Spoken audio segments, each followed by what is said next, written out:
Profe, una cosita es que no se le escucha. ¿Está hablando?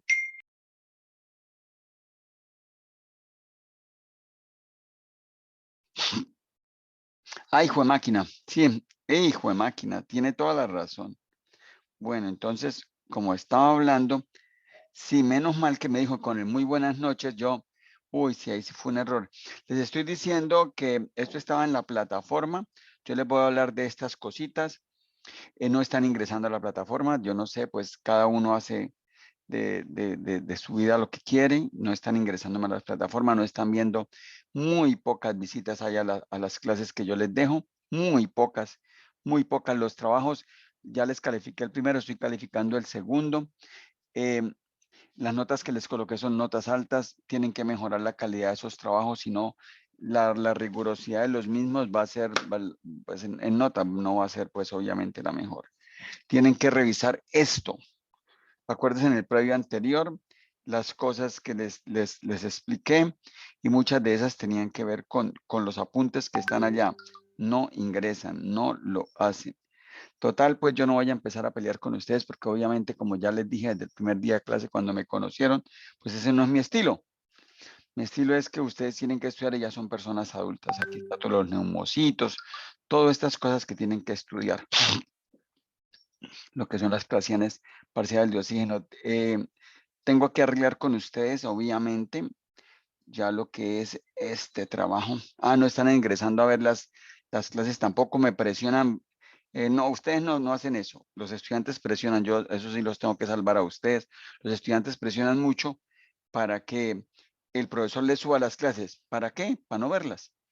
Pero bueno, eso no es el asunto. Menos mal que ya están los 22, gracias, los felicito por estar. Pues hay más estudiantes, pero ya hay 22 estudiantes, ya es mucho. No estaban viniendo, no estaban todos, pero ya están todos acá. Ya los estoy viendo. Esto, preguntas, dudas, alguna cosita que quieran comentar, pues antes de empezar, pues yo ya ahorita empiezo. Y usted sabe que ya con lo que ya, cuando empiezo, pues no hay oportunidad de ponernos a gastar más tiempo a las cosas. ¿Alguna duda, alguna pregunta? Profe, yo tengo una pregunta respecto a lo del FPI. ¿Usted me puede indicar de nuevo qué es lo que usted requiere para lo del FPI en su área? ¿Cómo así el FPI? Profe, el último como proyecto final del semestre, que es lo de... Sí, listo. Cuando quieran les doy una tutoría de eso. Yo les ofrecí. Yo les dije lo que se busca. Hay gente que me ha escrito a mi correo no, a mi WhatsApp, y yo les he respondido, aunque ya les había dicho que no. En referencia a eso, pues obviamente ya se les dijo, ya les dije que es mirar a ver como cada uno de ustedes tiene unos fármacos, ya hicieron todo lo que yo les expliqué ese día, porque ese día fui yo el que les expliqué. Pues con la claridad de las cosas, lo que tienen que hacer ustedes es coger y esos fármacos, si se almacenan en forma inadecuada, que es lo que ustedes tienen que buscar, esas evidencias, ¿qué puede pasarle a las personas? Sencillamente que ingieren el medicamento. Lo mío es muy sencillo, ¿cierto? Es así de fácil, ¿cierto? Entonces, eso es lo que tienen que ustedes investigar. No es una cosa muy compleja, básicamente es eso. Si quieren, pues ustedes mismos me dicen. Yo tengo que reconocerles, no hay interés de parte de ustedes hacia lo mío, no me he ganado. Yo ¿cómo se llama ese interés de ustedes en otros grupos? Si lo existía, ustedes, pues, no sé, eh, no sé qué ha pasado. Profe, para la otra semana después. No, yo no tengo ningún problema, Sergio, no tengo ningún problema. La parte clave pregunta en los otros semestres, lo que acontece y antes me dicen a mí y que yo les doy clases, les regalo tiempo y yo definitivamente no veo en ustedes eso. Yo veo que en ustedes, lo tengo que decir desafortunadamente, pues ya empecé a grabar porque siempre lo hago después grabo después de que les llamo la atención. Es el poco grado de compromiso que tienen algunas personas, no digo todos. De ahí mucha gente saca buenas notas en los trabajos, pero uno ve los parciales y en los parciales es que uno conoce a la gente, el poco rendimiento académico que me dan. ¿Y qué es lo que atañe a decir la gente cuando saca malas notas en el previo? Y eso, eso es de todo el mundo, como ser humano. Me tiró durísimo, me tiró a matar, mejor. Entonces son cosas, como ya le digo, no ingresan a la plataforma, les acabo de mostrar lo que tienen que estudiar, no lo hacen, es difícil, no es fácil esto para uno estar en este plan. Entonces, yo sí les tengo que dar una horita de clase de más, eso yo creo que la podemos cuadrar, no creo que sea el día festivo porque todo el mundo está... tiene que estar en otro cuento, pero bueno, es día de clase. Listo, chinos. Vamos para adelante. ¿Qué otra pregunta tiene? Voy a tomarles una foto, o más bien, no, ahorita no. Cuando ya les tenga que, el libro lo encuentran hay gente que ya lo tiene, me lo ha mostrado, y en PDF lo bajaron, no sé de dónde, pero háganle. Bueno, vamos a trabajar porque si no nos coge la noche. Tienen clase ahorita después de usted. Chucho, Jesús, esto tranquilo, no se preocupe, cualquier cosa me comenta. Vamos para adelante, confiando en Dios. Y bueno, listo. Vamos a hablar hoy de sistema respiratorio en forma pues muy sucinta, muy rápida. La idea ya ustedes lo saben desde que lo hicieron el bachillerato y les han enseñado a ustedes en sus casas. Yo hoy voy a mostrarles cosas que van muchísimo más allá de ese análisis del bachillerato, porque en el bachillerato les enseñan todo esto también a ustedes, afortunadamente. ¿Qué tenemos nosotros? Un sistema respiratorio que tiene esta cavidad nasal. Cuando hablamos de la cavidad nasal, ¿a qué nos referimos? Nos referimos a esta zona que viene acá, que está por encima del paladar. El paladar nosotros lo podemos tocar con la lengua y todo lo que está aquí por encima es esa cavidad nasal. Cavidad nasal que se comunica o se continúa con la faringe. La faringe tiene tres partes, mírela, naso, oro y laringofaringe. Luego ella sigue, obviamente, con la laringe.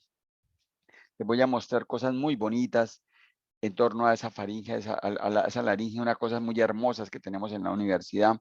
Continuamos con la tráquea y luego vienen todo lo que son los pulmones, que esta división de la tráquea, la carina, los pulmones, los cuales obviamente tienen sus bronquios que después pasan a ser bronquiolos, mírenlo aquí, luego pasan a ser los conductos alveolares, los alvéolos, y aquí los sacos alveolares y los alvéolos.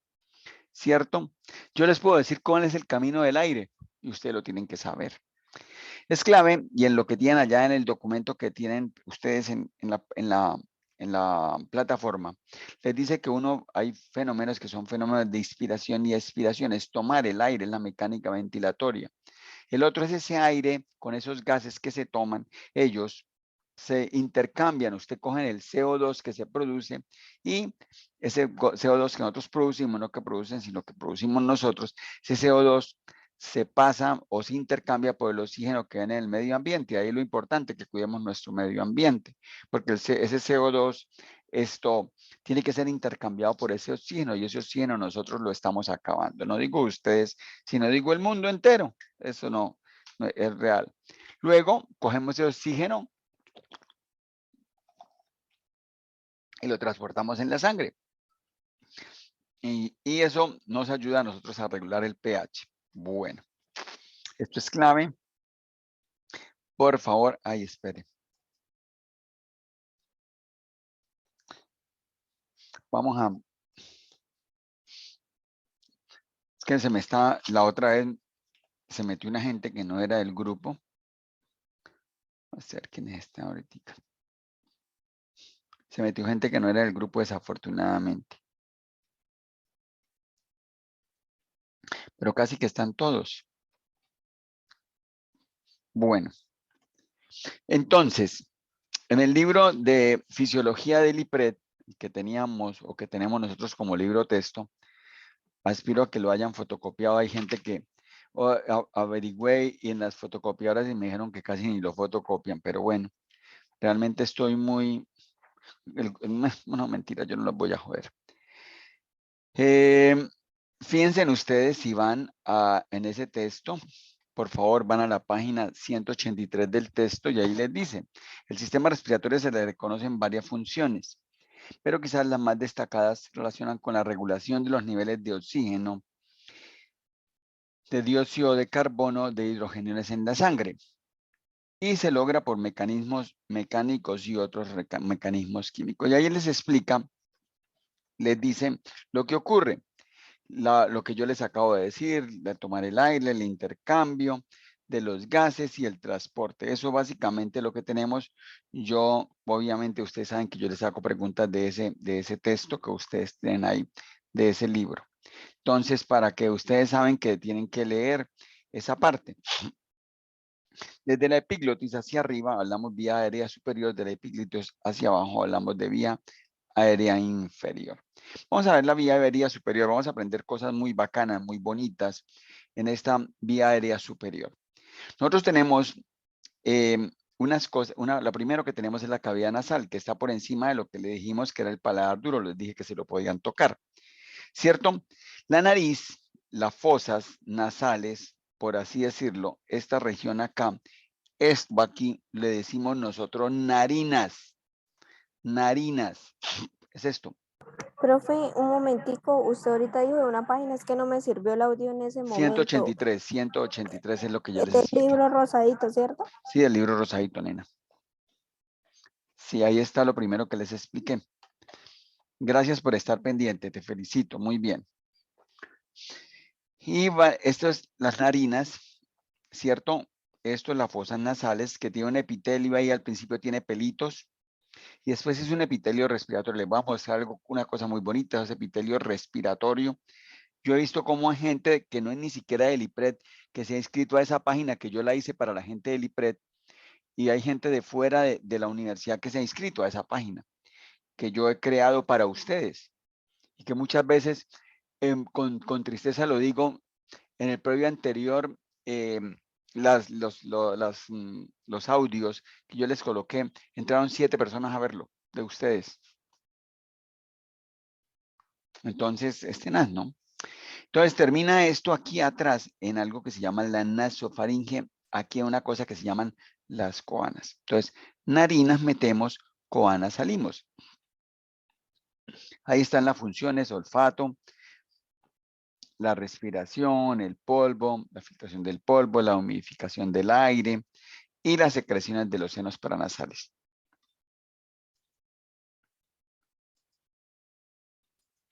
Una vez examinadas las características óseas de la cavidad nasal, los senos paranasales y la nasofaringe, observemos la región en el cuerpo vivo. Comenzaremos con la entrada de la vía aérea que forma un rasgo tan característico de la cara, la nariz externa. La porción ósea superior de la nariz está cubierta por piel delgada y móvil. La piel sobre la porción cartilaginosa de la nariz es más gruesa y se fija a las estructuras subyacentes.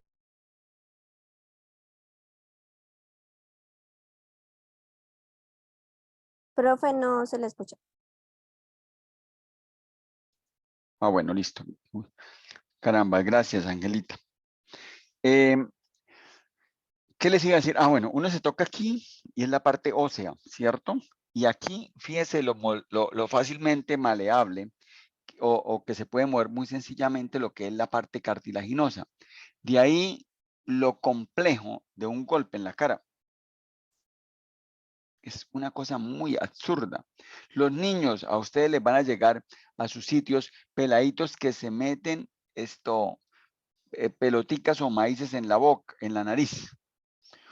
Ustedes les enseñan, yo les digo lo que les enseñan, a sacar, porque yo lo sacaba en mi época con un clip. Uno sencillamente puede sacar un cuerpo extraño con un clip. Yo lo hacía. Eso es muy sencillo, pero yo le digo que no se metan ustedes a hacer eso. Después ustedes hurgan una fosa nasal y ¿quién lo respalda? Nadie. Nadie lo respalda.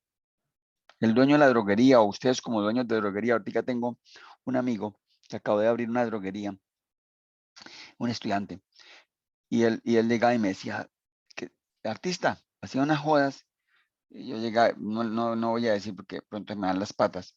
Yo decía, ¿usted para qué se mete en eso?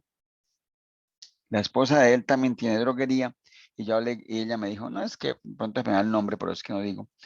Dijo, es que él se las da de arriesgado, y yo creo que una de las cosas que él más tiene en la vida como frustración es que no puede ser médico. Y yo. Entonces, esto, yo les digo, no se metan a hacer cosas que ustedes no saben. Entonces, se la dejo ahí, no quiero ampliar en eso, pero bueno, sigamos acá.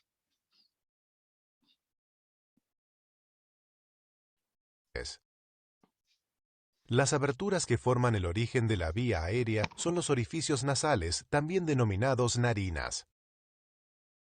Se retira la piel de la mitad de la nariz para que puedan observarse las estructuras subyacentes. El límite del orificio Miren ahí óseo de la las nariz, la cartílagos, ¿sí los ven? abertura piriforme, se Miren los encuentra aquí. cartílagos. Aquí se encuentra el hueso nasal. Los dos huesos nasales unidos en la línea media forman el puente nasal hasta aquí abajo. Desde aquí hasta casi la punta, el puente nasal está formado por el borde frontal del cartílago del tabique nasal, que detallaremos en un momento. En cada lado, el esqueleto de la nariz está formado por piezas delgadas de cartílago, el cartílago lateral y el cartílago alar. El cartílago lateral es delgado y plano. Por delante se continúa con el cartílago del tabique nasal. El cartílago alar tiene dos partes, el pilar lateral y el pilar medial. El pilar lateral forma el marco curvo externo de la cavidad nasal. El pilar medial gira agudamente hacia atrás y termina aquí. Juntos, los dos pilares mediales forman el esqueleto de la parte más baja y anterior del tabique nasal, que se conoce como columela. Para obtener una buena vista del tabique nasal, se divide el hueso y los tejidos blandos a lo largo de esta línea y se retira el lado izquierdo de la cara.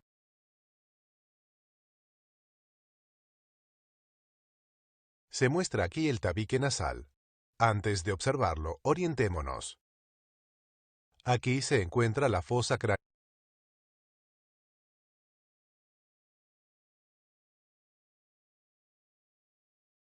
Profe, no se le escucha nada.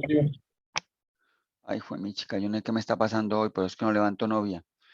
Ahora sí me escuchan, obviamente. Sí, Aquí están profe, las claro. narinas. profe. Aquí está la narina, que es el hueco que ya ustedes lo vieron. Y aquí atrás, esto es la coana. Y aquí empezamos a tener los senos paranasales, ¿cierto? Aquí, ahorita lo vemos mejor. Pero esto por dentro aquí es el tabique nasal. Todo esto es el tabique nasal. Todo Profe, esto. Sí, dime. cuando salen los pólipos dentro de la nariz, se ubican ahí, en esos Ahorita senos. miramos, ahorita miramos. Ahorita le voy a mostrar después de esto. Después de esto. Ahorita quita esto porque ese es el tabique nasal. Ahorita lo miramos por dentro. Pero hay pólipos que crecen aún dentro de los senos paranasales. Mire, sigue llegando, Julia llegando tarde, pero bueno, no importa. Hagámosle. Entonces, dése cuenta. Aquí vamos a mirar una cosa que es la trompa de Eustaquio, que esa es la que aquí se produce el moco, y esa trompa de Eustaquio es lo que tapa. Aquí esto va tapando de moco y uno le da fastidio porque se le tapan los oídos. Entonces, la parte clave aquí que estamos viendo es que tenemos la coana, que ya habíamos hablado, que es esta zona acá, y aquí las narinas. Anterior. Aquí se localiza el hueso palatino o paladar duro y el paladar blando extendiéndose por detrás de este. Aquí se encuentra la cavidad bucal y aquí la abertura de la cavidad nasal derecha. Por detrás se encuentra la nasofaringe, que observaremos en un momento. El Si ven cómo él metió el palito por acá, porque estaba sacando lo que es la cavidad nasal. Nosotros tenemos una cavidad nasal derecha y una cavidad nasal izquierda. Entonces él estaba metiendo el palito por acá. Y él habló aquí de esa nasofaringe. Y esto es lo que vibra al fondo cuando uno está hablando. Esto, del paladar blando, paladar duro, perdón, del paladar blando. Fíjese que todo esto aquí se une la comida con el aire. Aquí viene el aire y aquí estaría la comida. Aquí estaría la úvula. tabique nasal se extiende desde aquí detrás hasta aquí más adelante. Esta pequeña parte del tabique está cubierta con piel. El resto está cubierto con esta capa de membrana mucosa. se retira una pequeña parte de la membrana mucosa para poder apreciar su grosor. Ustedes ya saben lo que es una La parte mucosa. más elevada del tabique es el área olfatoria especializada. Mire, Contiene ahí ya, algunas de las... pilas. Fíjense en ahí una cosa, fíjense en ahí. Aquí arriba está el área olfatoria, porque aquí hacia arriba se coloca el cerebro, el encéfalo, los hemisferios cerebrales. Lo que Jorge les tuvo que haber enseñado el semestre pasado, y yo el medio les recordé, ¿cierto? Entonces, aquí estaría, todo, a mí sí me hubiera gustado haber seguido con el grupo que yo tenía, porque yo sé lo que les he enseñado. Entonces, aquí está mi hemisferio cerebral, aquí lo único que tengo creo que es Daniel, aquí estaría todo lo que es acá, el hemisferio cerebral, y aquí estaría la parte olfatoria. Todo esto es, y esta región es lo que nos permite a nosotros oler. Aquí esos son, lo que llegan aquí son quimiorreceptores, igual que lo que llegan aquí a la parte de la boca. fibras y terminaciones nerviosas del nervio olfatorio, que son los receptores sensitivos para el sentido del olfato. La lámina cribosa, a través de la cual discurren las fibras del nervio olfatorio, se encuentra a este nivel. Ahora se retira toda la membrana mucosa del tabique para poder observar el cartílago y el hueso subyacente. Esta parte del tabique es hueso, como ya hemos observado. Esta parte está formada por el cartílago del tabique nasal. Este modelo en concreto presenta un defecto inusual en el cartílago, aquí. Más adelante, el cartílago del tabique nasal forma el puente de la nariz hasta aquí abajo. Después se extiende hacia abajo y hacia atrás para insertarse en esta prominencia ósea en el maxilar, la espina nasal anterior. Ahora se retira todo el tabique nasal para poder observar la pared lateral y el suelo de la cavidad nasal. El interior de la fosa nasal, de arriba hasta el borde inferior del cartílago lateral que se encuentra aquí, se conoce como vestíbulo nasal. Está cubierto con piel. El resto de la cavidad nasal está cubierto con membrana mucosa. Aquí se encuentran los cornetes superior, medio e inferior. La membrana mucosa que los recubre es rica en glándulas mucosas y en vasos sanguíneos.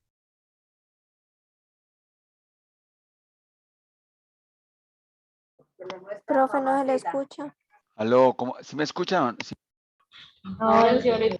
Aló, ¿me están escuchando? Claro que me tienen que estar escuchando. Mire, aquí. No. ¿No? Sí, ahí está, mire, yo estoy viéndome verdecito. Sí, Sí, ya. profe, ya. Entonces, todo esto aquí, todo esto acá, son los cornetes. ¿A quién de ustedes no les habrán dicho que tienen los cornetes hipertróficos? Esto es. Entonces, ustedes esto, muchas personas los tienen hipertróficos, cornete superior, medio, inferior. Esos son los meatos, que es donde drenan los senos paranasales. Por aquí sale el moco. Aquí en este llegan las lágrimas, en la parte inferior. Entonces, viene el moco y ese moco empieza aquí a colocarse. Si alguien tiene un pólipo, si alguien tiene un aumento de aquí, la hipertrofia de cornetes, obviamente el sitio por donde van a drenar se hace pequeñito. Y al hacerse pequeño, pues obviamente se da la sinusitis. Entonces ya aprenden una cosa con respecto a cómo es que esta hipertrofia de cornetes lleva a sinusitis, para que ustedes le expliquen a la gente. La gente va donde ustedes para que les enseñen, para que ustedes les expliquen. Entonces, una hipertrofia de cornetes lleva a que se tape el sitio de drenaje de los senos paranasales. El moco pasa aquí, lo que ya les dije, todo esto es la coana. Las complejas superficies de los cornetes cumplen importantes funciones de humidificación y calentamiento del aire inspirado. Esta área olfatoria, así como el área correspondiente en el tabique, contiene fibras nerviosas del nervio olfatorio y terminaciones nerviosas. Una vez examinado. Bueno, entonces, ¿qué tenemos aquí? Lo que ya les mostré, el hueso nasal. Lo sencillito que es esto, los cartílagos, ¿cierto? Esos cartílagos que son los cartílagos del septo lateral, lo que son los cartílagos del ala mayor, los cartílagos del septo, bueno, aquí están lo que él nos le hacía los pilares laterales y el pilar medial, y aquí el cartílago del septo nasal, ¿cierto? Entonces, ¿aquí qué tenemos? Fácil, un cornete superior, un cornete medio y un cornete inferior. Él nos decía que aquí está el área olfatoria. Yo les puedo preguntar en el previo, ¿dónde se encuentra el área olfatoria? En la parte superior de la cavidad nasal. Miren. Esta es la lámina cribosa del etmoides porque por aquí pasan los nervios olfatorios como él mismo les dijo. Aquí va pasando todo lo que son los huesos, los nervios olfatorios. Aquí viene, mire, todo esto, mire, ¿sí ve lo que dice aquí? Coanas. El vestíbulo, aquí están las narinas. Paladar duro, paladar blando. Paladar muelle, le dicen algunos libros, los que lean libros. Entonces, aquí vienen los recesos, que es donde están drenando los senos paranasales. Un receso esfenoidal, un meato superior, un meato medio y un meato inferior. Miren aquí los senos. Nosotros tenemos ahí, todo esto son los senitos. Ay, Dios mío, todo esto son los senos. Senos frontales, miren, número 1, frontales. 2, senos etmoidales. Las sinusitis más terribles son sinusitis por senos etmoidales. Entonces piensen ustedes eso lleno de moco. La gente le empieza a oler la frente. Entonces van donde ustedes y ustedes le dicen, ay, venga, tome esto, un antiinflamatorio. ¿Le sirve? Pero muchas veces la secreción es mucopurulenta, aunque la pus, como yo le digo, no quiere decir que sea siempre dada por bacterias. Pueden ser también virus que las producen. Entonces, las sinusitis etmoidales son las sinusitis más berracas que hay para poder ser tratadas. Entonces, ¿ustedes qué hacen? Desafortunadamente, aprendan esto, pero no lo realicen. Ustedes desafortunadamente, el tratamiento que le dan a los pacientes para la sinusitis, algunas personas les dan 3 o 4 días, error. Denle mínimo 7 días y si ustedes consideran, tienen que darle por lo menos 12 días de antibiótico, porque las sinusitis etmoidales son de lo peor. Eso obviamente ustedes como regentes se lo enseñan y no, pues no es lo lógico que ustedes estén formulando antibióticos, pero se ve que eso es lo que se le tiene que dar a un paciente. Entonces aprendan ustedes a ser un poquitico cautos con ese manejo de ese antibiótico. Sinusitis etmoidales, mire, senos etmoidales. El seno esfenoidal, el huequito que les mostré allá, es este. Y los senos maxilares, que es el número 4. El tabique nasal. Nuevamente, viene aquí, esto es el encéfalo, este es el seno frontal. Esto es lo que les decía, seno esfenoidal. Detrás de esto se ve el seno maxilar, aquí los senos etmoidales y aquí el primero, el receso esfenoidal. Aquí esto, debajo del cornete o concha nasal superior, el meato superior, entre el medio y el inferior, el meato medio, y entre el cornete inferior, aquí está el meato nasal inferior. Recuerden que esto es la coana, y aquí está la trompa o tuba auditiva, trompa de Eustaquio, dicen algunos mal nombrada, pero bueno, paladar duro, ay, Jaime Otoniel, y paladar blando, paladar blando. No, aquí los senos para que los vean, seno frontal, esto que son todos los senos etmoidales, seno esfenoidal, y entonces aquí hay una cosa, mire, viene aquí el seno frontal y drena al meato medio. Entonces aquí llega y drena y empieza a acumularse el moco si aquí hay una obstrucción, si hay un pólipo, si es la hipertrofia de los cornetes, estos cornetes se hacen más grandes y entonces obstruyen el paso del moco. Sencillo. Entonces, los cornetes aumentados de tamaño, mírenlos, las desviaciones del tabique. Esto sí no les toca que leerlos a ustedes. Son los cornetes súper aumentados de tamaño. Todos los senos paranasales y el conducto nasolagrimal desembocan en las fosas nasales. Para observar sus desembocaduras en las cavidades nasales, se retiran los cornetes. El cornete inferior estaba aquí. Por debajo de este punto se encuentra la desembocadura del conducto nasolagrimal. Por debajo del Lo que cornete les medio, enseñé. que estaba aquí, hay un surco profundo denominado hiato semilunar. Para observar el curso del hiato, se retira su borde inferior con este hilo. El hiato semilunar conduce a una estrecha cámara lateral irregular denominada infundíbulo, el cual recibe los senos frontal y maxilar. En ocasiones, las celdillas aéreas más anteriores también desembocan en el infundíbulo. A veces, como en este caso, desembocan separadamente por debajo del cornete medio. Aquí estaba el cornete superior. Las celdillas etmoidales más posteriores desembocan por debajo del cornete superior. El seno esfenoidal, que es esta cavidad, desemboca en la parte más elevada de las cavidades nasales, el receso esfenoetmoidal. Aquí se encuentra la cavidad del seno frontal, en un modelo diferente. La desembocadura al conducto frontonasal se encuentra por detrás aquí. Para observar las otras cavidades de los senos, observaremos desde fuera una disección en la cual se han retirado todos los tejidos blandos faciales. Aquí se encuentra la cavidad del seno maxilar, abierta desde adelante. La desembocadura desde el seno dentro del infundíbulo se encuentra aquí arriba en la pared medial. Aquí se encuentran las celdillas etmoidales. La lámina papirácea ha sido retirada. Esta abertura ósea en la pared medial de la órbita también expone el infundíbulo.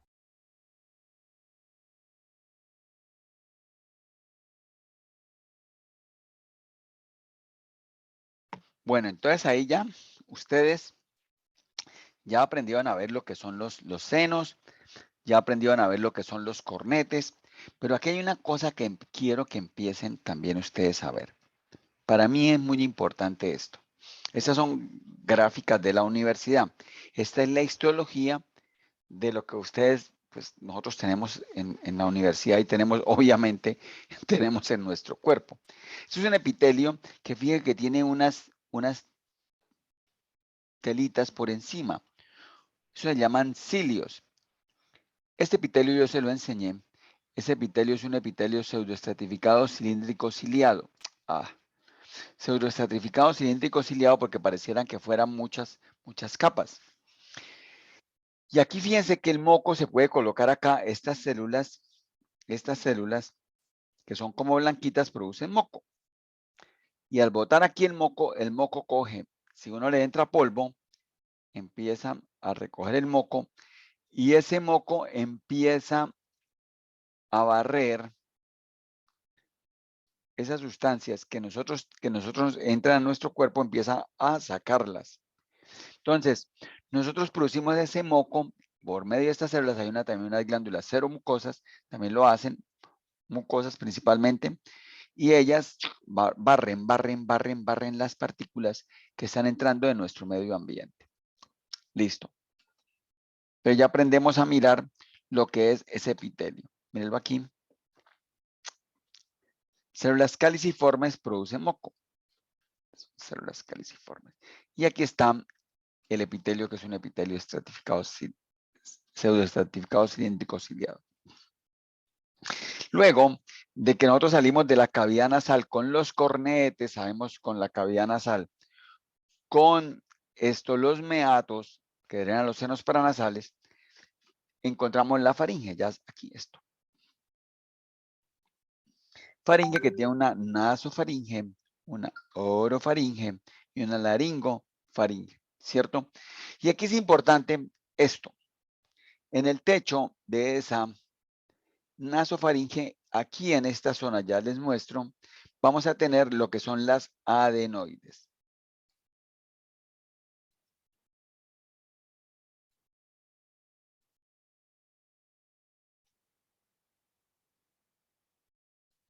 Revisemos ahora lo observado sobre la parte superior de la vía aérea.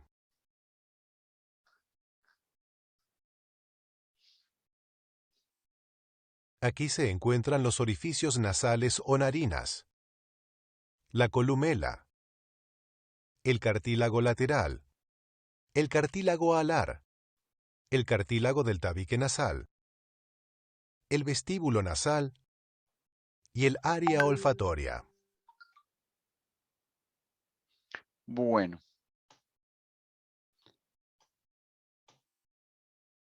Entonces nosotros tenemos aquí, mire, estas peloticas son los cornetes y estos son las coanas. Aquí está la lengua y viene la boca. Esta es la úvula. Entonces nosotros lo que ya les enseñaba. Vamos a aprender algo bonito.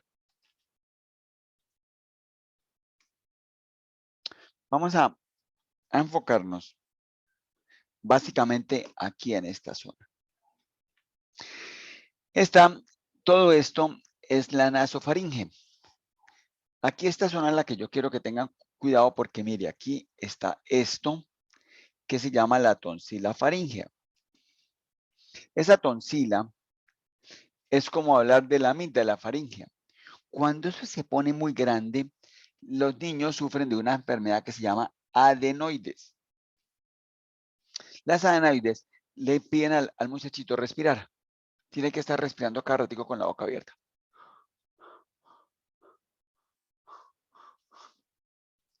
Tiene obstrucción de meter el aire por su nariz. Porque obviamente en la nasofaringe está aumentada de tamaño esa adenoides, esa tonsila faríngea. Hay que operarlo. Por lo general hay que operar esa estructura. Quitarle esta amígdala. Es diferente esta amígdala a esta otra. Esta se llama tonsila palatina.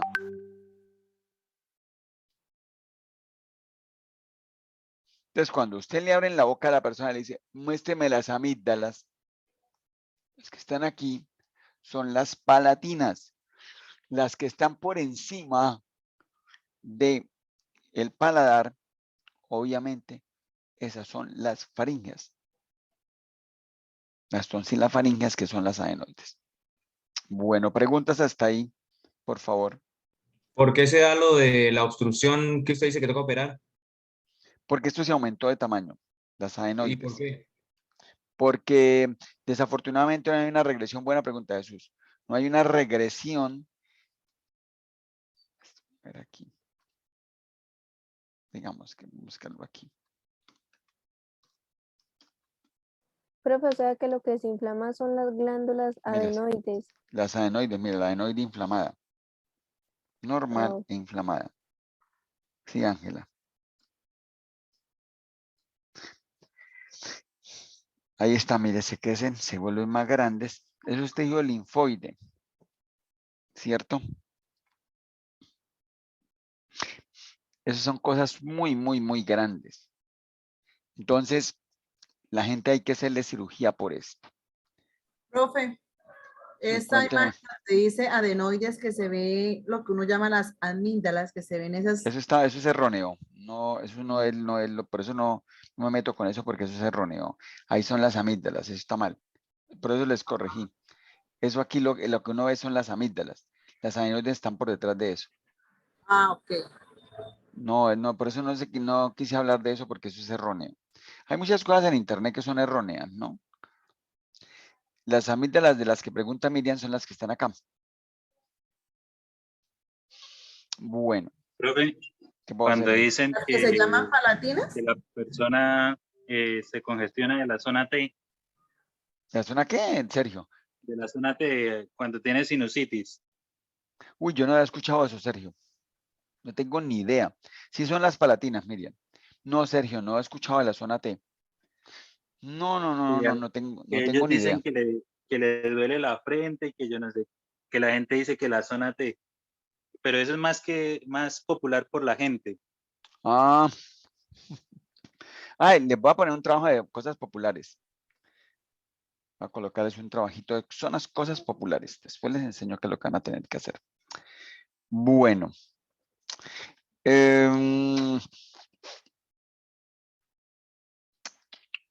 Otra pregunta.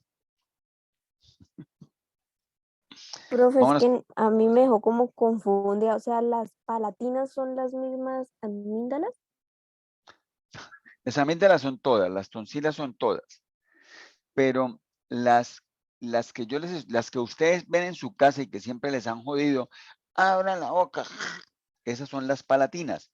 ¿Por qué palatina? Porque tiene que ver con qué palabra. Pala, pala, pala. ¿Con qué palabras? Paladar. Paladar. Con el paladar.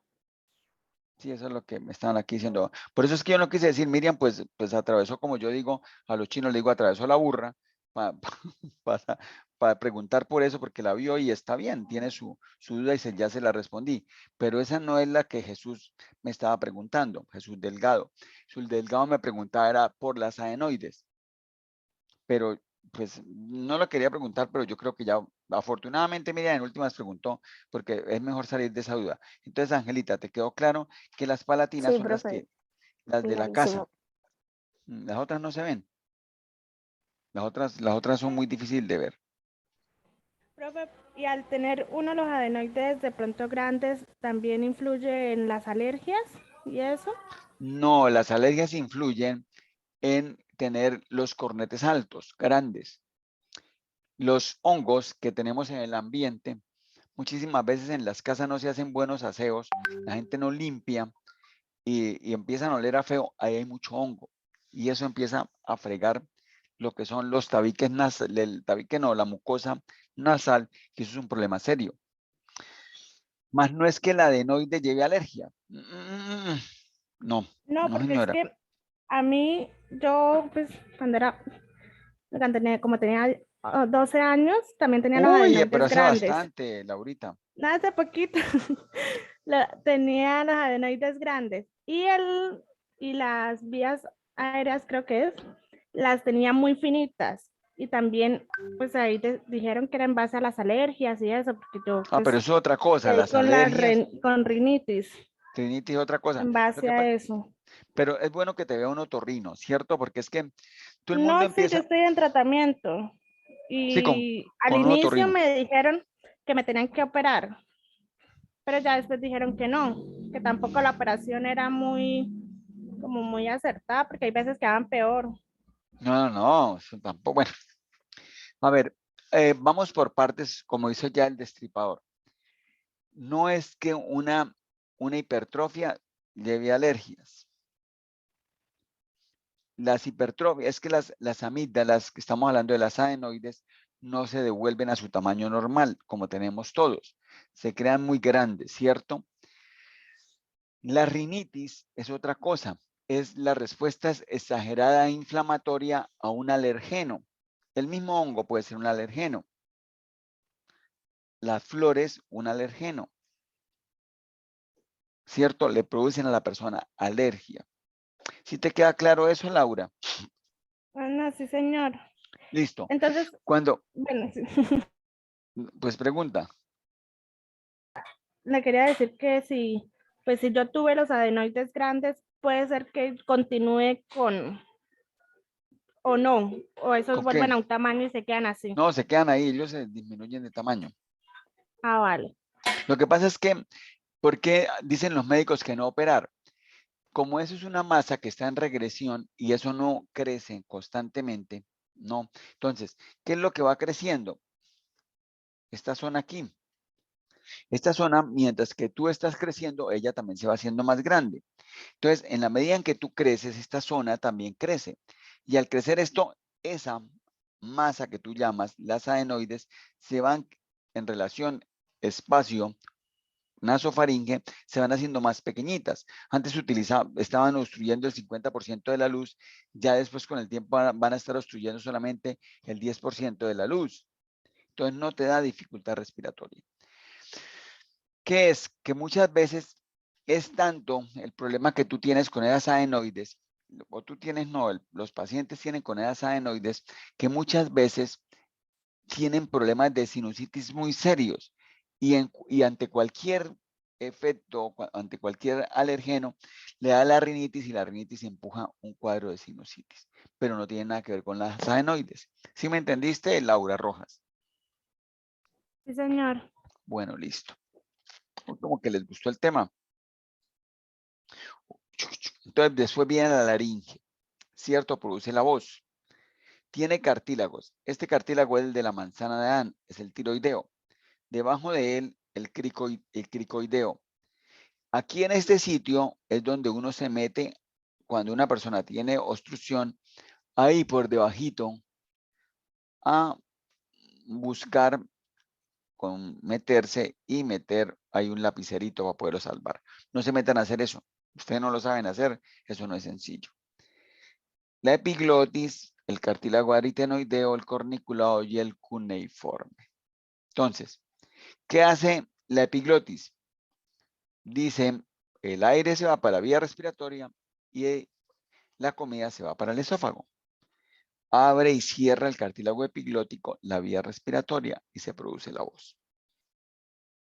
Aquí nuevamente tenemos esto, es la manzana de Adán, esto acá. Este es el cartílago tiroideo, debajo el cartílago cricoideo que parece un anillo, mírenlo. Un anillo de millonario. Tiene músculos muy pequeños que son los que nos ayudan a abrir o cerrar esa laringe para que se produzca el sonido. Esas son las cuerdas vocales, mírenlas. Cuerdas vocales, una cuerda vocal superior, una cuerda vocal inferior. ¿Cierto? Esas son las cuerdas vocales. Y aquí las tenemos nosotros. Esta es una cuerda vocal superior, esta es la cuerda vocal inferior. Superior, inferior. Ellas son las que producen la voz. Luego, después de lo que es la laringe, viene la tráquea. Ella está desde la sexta vértebra cervical hasta la sexta vértebra torácica. De 6 a 6. Como ustedes trabajando de 6 a 6. Entonces, tiene anillos. La tráquea, todo esto tiene anillos. Ella está por detrás, se está comunicando con el esófago. Antes de analizar los pulmones, es importante entender las estructuras que los contienen. El tórax, las dos cavidades pleurales que yacen en él, y las estructuras que producen el movimiento respiratorio se muestran en el volumen 3 de este atlas. Observados desde el frente, los pulmones se encuentran aquí. Vistos desde la parte posterior, se encuentran aquí. Vistos lateralmente, el pulmón se encuentra aquí. Una parte de cada pulmón se sitúa posterior al corazón. El pulmón se extiende desde las costillas por delante hacia las costillas por detrás y desde la cúpula de la cavidad pleural inferiormente hasta el diafragma. Con cada inspiración y cada expiración, se producen un aumento y una disminución en el volumen de los pulmones. Hay que tener en cuenta, ojo con lo que les voy a enseñar. Este músculo que está aquí, que tiene esa forma como de cúpula, ese músculo es el músculo diafragma. Esto es el diafragma. Esto. Ese músculo normalmente nosotros lo tenemos como una cúpula de iglesia. Está elevado. Cuando él se contrae, él se aplana, se echa hacia abajito.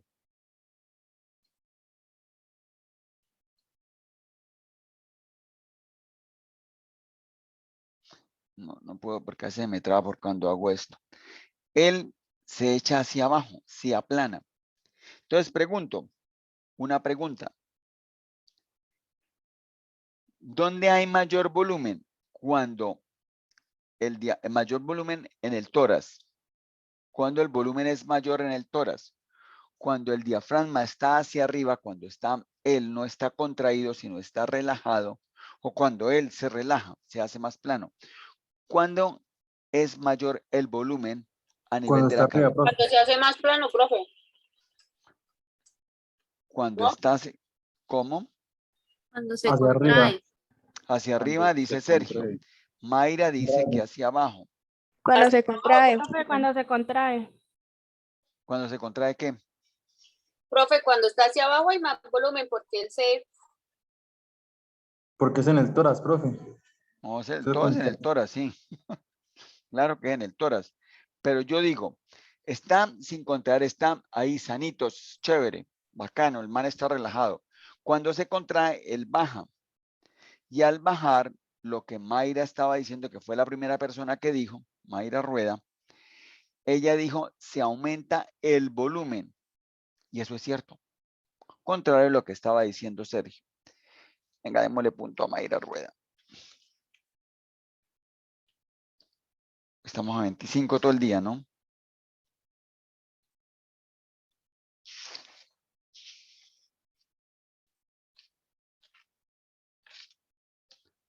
(25 de mayo del 22).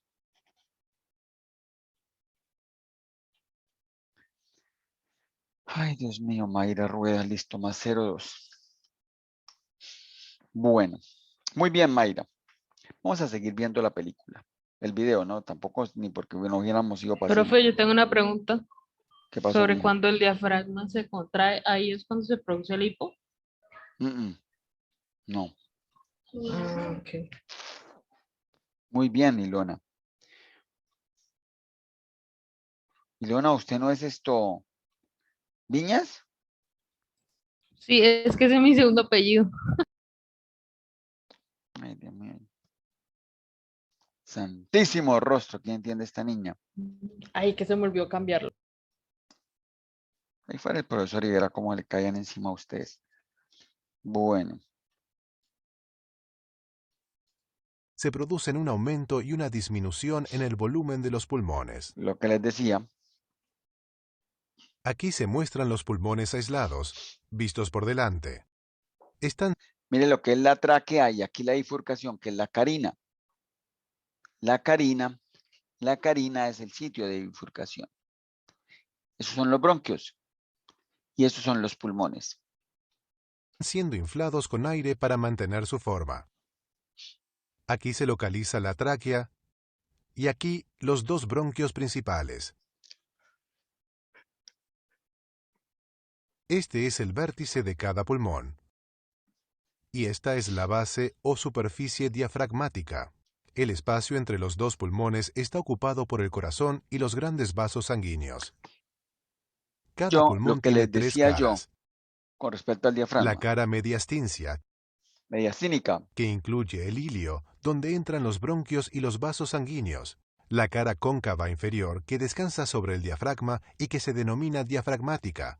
Y la cara costal, convexa y que mira hacia la caja torácica. Costal por costillas. Cada pulmón se encuentra dividido en lóbulos por fisuras profundas. El pulmón derecho tiene un lóbulo superior, un lóbulo medio y un lóbulo inferior. Tiene 3 lobos o lóbulos. El pulmón izquierdo solo tiene 2 lóbulos superior e inferior. Tiene 2.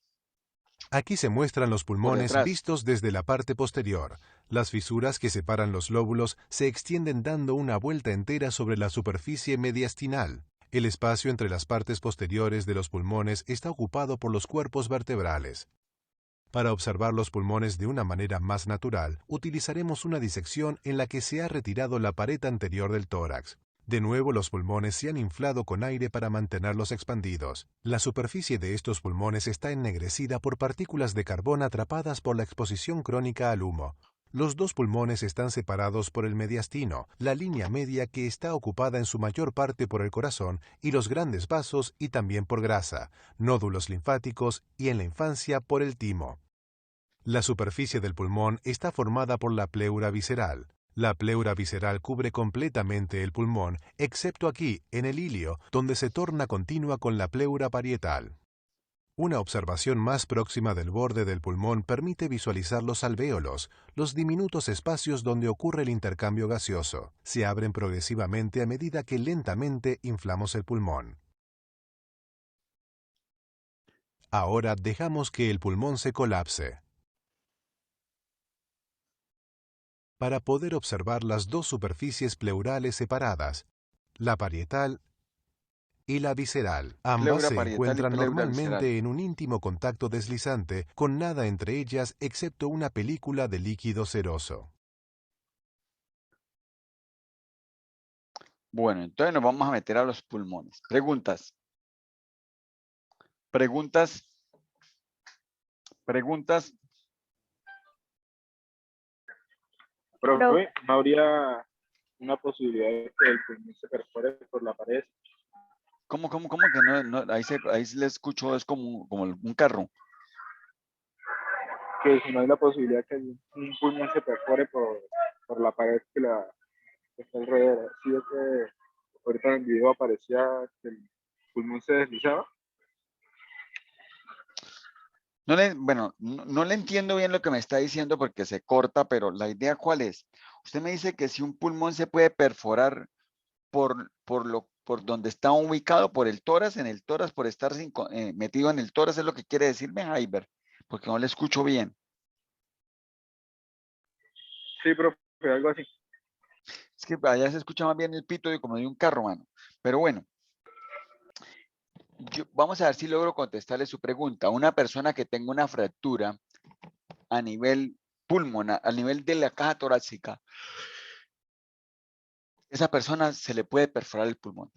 Claro, obviamente. Y des en cuenta, aquí nosotros tenemos debajito de lo que es la cavidad torácica 1, entre costillas entre costilla y costilla, uno puede fácilmente meter ahí el dedito en el espacio que llamamos espacio intercostal.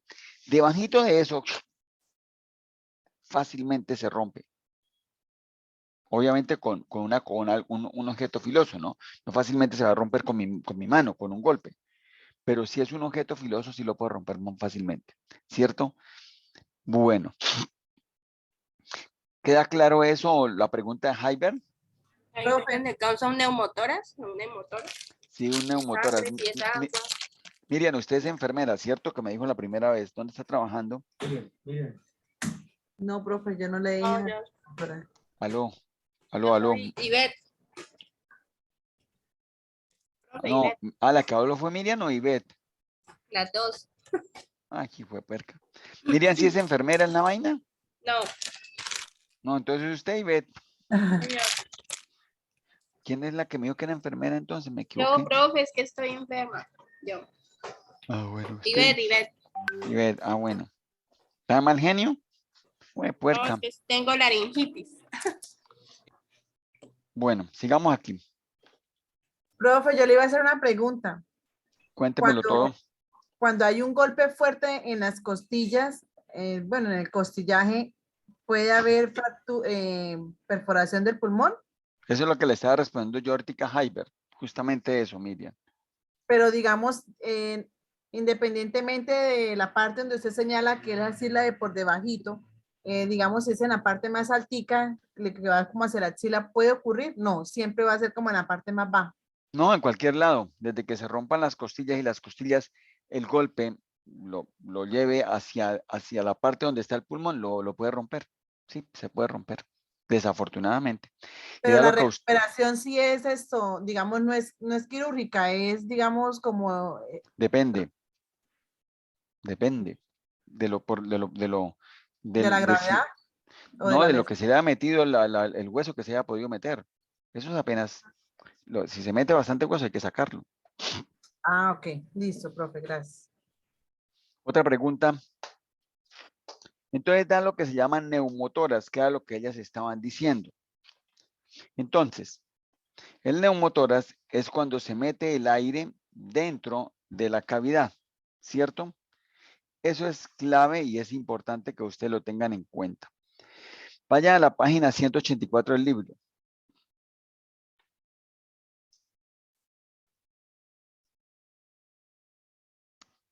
Entonces, ¿qué pasa?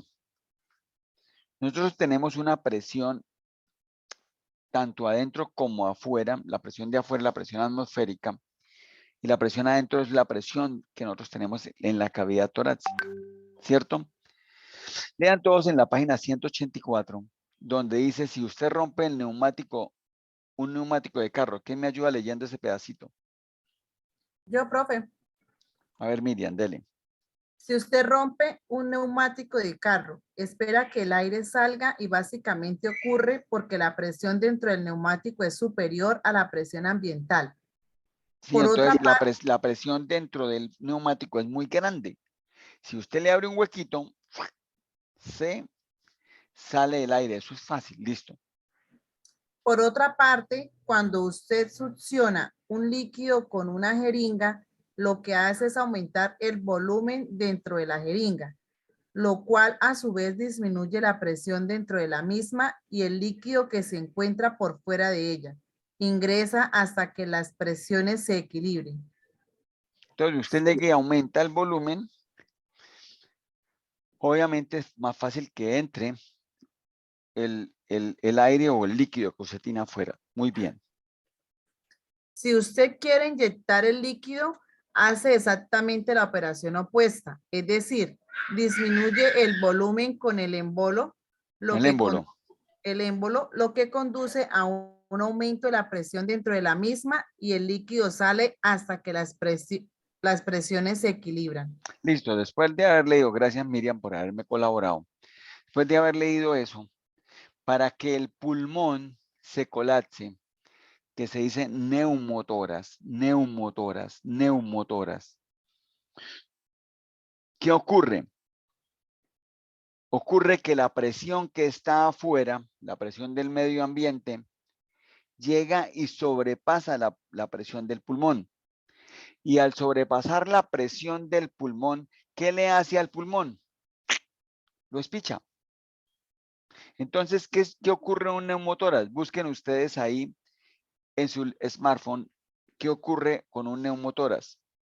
¿El pulmón se expande o se colapsa? Busquen. Profe, debe colapsarse. Obviamente tiene que colapsarse porque la presión afuera vence la presión adentro La y presión que colapsa. está dentro del pulmón y lo colapsa. Muy bien, Juliet. Muy bien, Juliet. Felicitaciones, Neidy Juliet. Usted me está saliendo muy cara. ¿Usted cuántos puntos tiene ya, mano? Neidy, regáleme uno al menos. Uy, ya llegaron las pirigüeñas. Esa Ángela sí es pirigüeña. ¿Se acuerdan de esa palabra que los niños dicen? Por eso dije pirigüeña. Los niños hablan así. Y ella es más pirigüeña y no le pilla a nadie, cállese la jeta. Las pirigüeñas. Bueno, en vez de decirles que sean pedigüeñas, es la palabra clave. Bueno. Preguntas hasta ahí porque ya hemos aprendido hoy lo que es hipertrofia de cornetes, ya supimos lo que es una sinusitis, ya hablamos de pólipos, hablamos de ¿cómo se llama esta vaina? De hipertrofia de las adenoides, hablamos de un poquitico, no les hablé tanto de la laringitis porque no quise ahí hacerles esfuerzo, pero ya estuvimos hablando de neumotoras. Preguntas, chicos. Profesor, Ojalá yo estén tengo entendiendo. una duda, pero es como algo rarito. Personal. ¿Algo personal? A ver, No, Joana. es que me causa curiosidad porque, por ejemplo, hay veces en que en las películas, cuando sí, como cuando hay problemas para respirar, he visto, no sé, le entierran como un lapicero para que la persona pueda respirar. Mi amor, eso lo que yo no les hice énfasis, pero muy bien. Lo que pasa es que no quería joder tanto con eso. Joana, ya sé qué es lo que dices. Vamos a volvernos. Muy bien, Joana, no te quedó claro, pero yo también soy culpable porque no le quise hacer énfasis a eso. Creo que es como en la tráquea. No, mi amor, es donde yo te expliqué aquí. Aquí nosotros tenemos, para nosotros es fácil, el cartílago tiroideo. Y aquí está el cartílago cricoideo. La gente se mete aquí. Es lo que yo les dije, que no hice énfasis. Se meten ahí, por ejemplo, abren con una navajita, súper arriesgado, llegar y meter ahí un pedacito, un pedazo no, un lapicero, dicen las películas. Pero eso es real, se puede salvar a las personas con eso. Tienes toda la razón, eso es lo que se hace. Pasa que tiene que ser una persona experta, porque si llega y viene y destruye el cartílago tiroideo, daña las cuerdas vocales de la persona y después le salva la vida. No puede hablar. Se queda mudo. La Ibe mucho calabazo. Se queda mudo.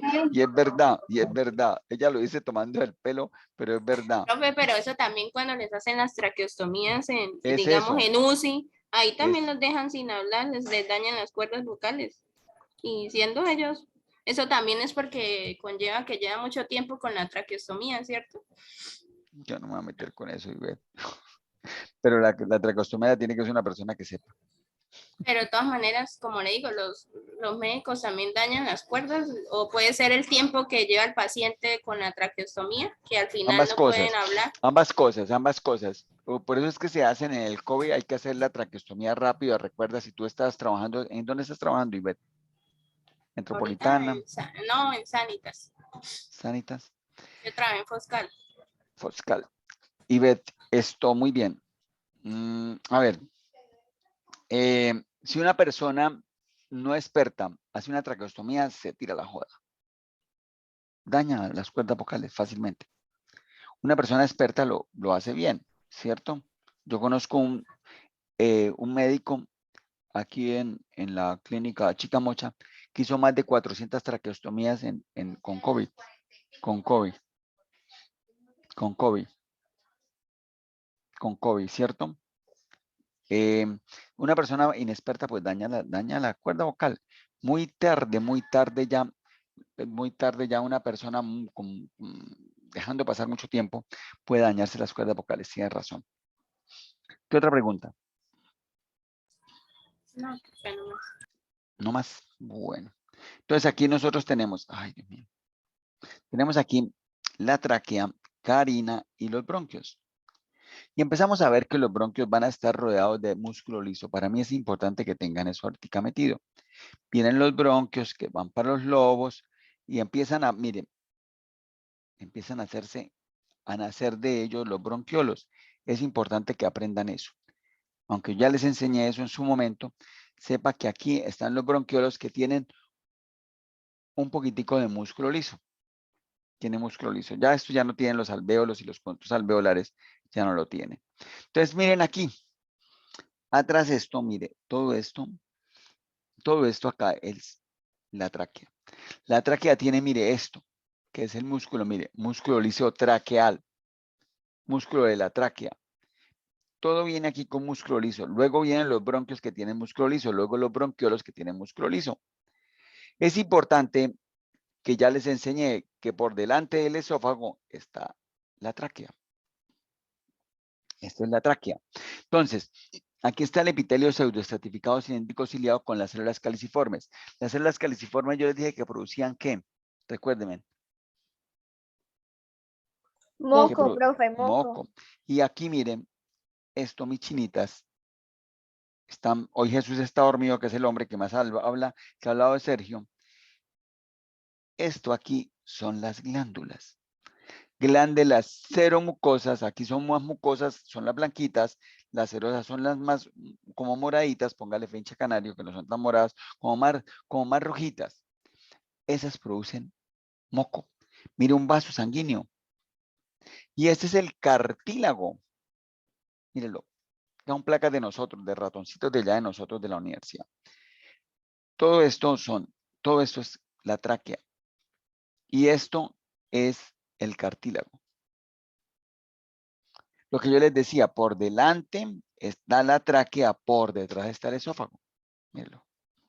Este es el esófago. Mire, porción cervical del esófago. Aquí está la tráquea. Bien, la tráquea carina, los bronquios, bronquiolos. Tan bonito, ¿no? Entonces, ya sabemos que el pulmón derecho tiene 2 fisuras porque tiene 3 lóbulos. El pulmón izquierdo solamente tiene una fisura porque tiene 2 lóbulos, porque está el corazón. Entonces, aquí tenemos nosotros los pulmones con 3 el lóbulo derecho, 3 lóbulos el pulmón derecho y con 2 el izquierdo. Todo esto es el ilio. Aquí tenemos pulmón derecho, pulmón izquierdo. Mire, tiene 1, 2, 3 lóbulos, pero aquí solamente el izquierdo tienen 2. Y aquí está, súper ganador. Los bronquios se meten. Mire, tienen cartílago. Este es el pulmón. Todo esto es el pulmón. Y aquí tenemos nosotros que tienen cartílago. Ya los bronquiolos no tienen cartílago. Y aquí cartílago. Y aquí tienen esto rojito, póngale fe hincha canario, es el músculo liso. Y acuérdense en lo que yo les enseñé el músculo liso. Si el músculo liso se contrae, ¿qué pasa con la luz del bronquio? O del bronquio, para este caso. ¿Se reduce o se Se aumenta? reduce. Se reduce. Muy bien, Ángela. Muy bien. Entonces, vamos a buscar, Ángela, ya te doy punto. Vamos a buscar página 65-66 del libro. ¿Quién la tiene ya?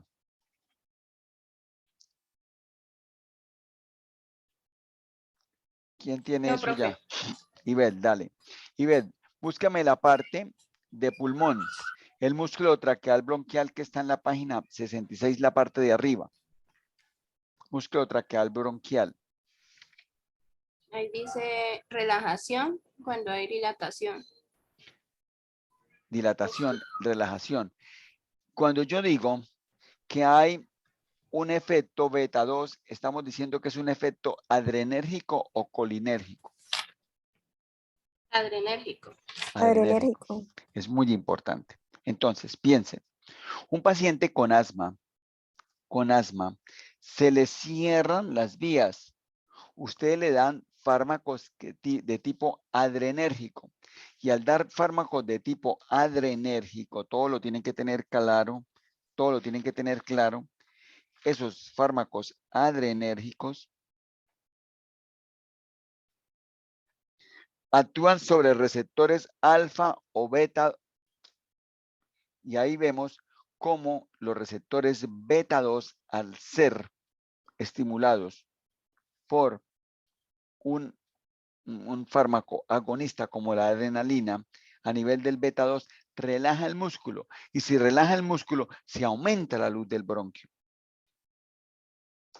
En cambio, un estímulo colinérgico de acetilcolina del parasimpático contrae el músculo y al contraer el músculo la luz se hace más pequeñita.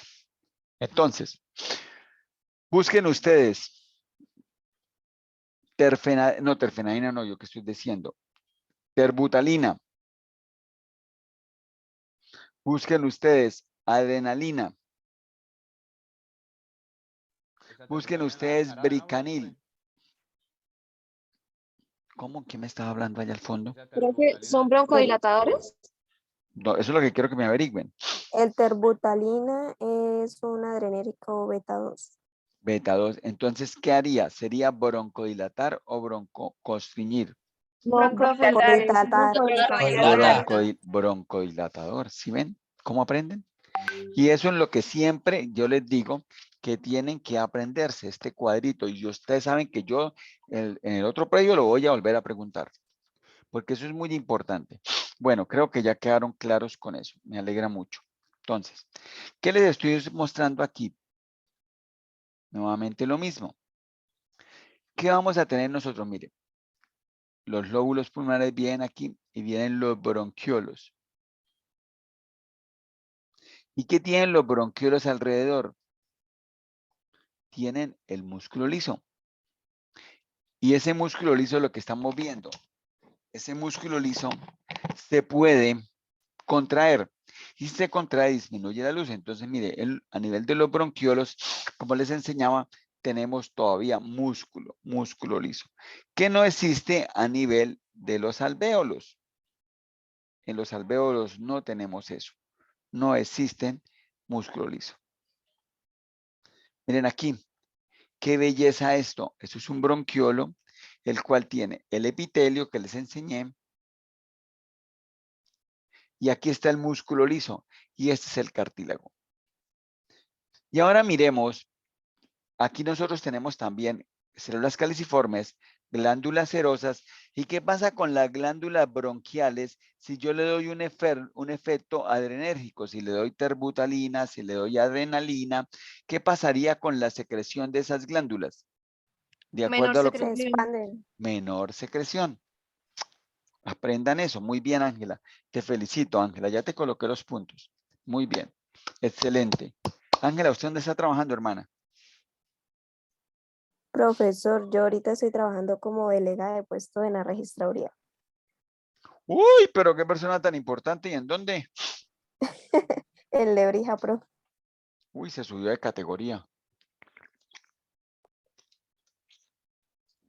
Ahí está, después de lecciones. Bueno, voten bien, Sí, ¿no? sí, Fue señor. puerca, santísima.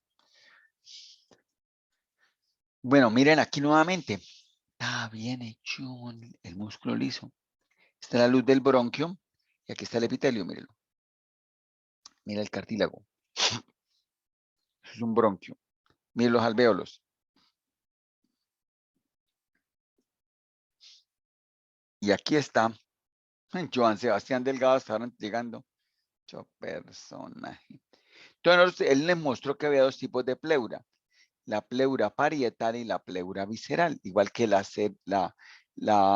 parte de la serosa el pericardio seroso del corazón, pericardio visceral, pericardio parietal. Aquí también, pleura visceral, pleura parietal. Entonces, fíjense que cuando hay un hueco, se colapsa el pulmón y el pulmón se hace más chiquito. Eso se llama neumotoras. Bueno, vamos a seguir aquí. Entonces, inspirar es meter aire. Meter aire para que haya intercambio gaseoso, para que difunda el oxígeno y el CO2. Y expirar es botar el aire. Hay una ley que se llama la ley del Boyle, que es esta. Vaya a la página. Ay, Dios mío. Página 183.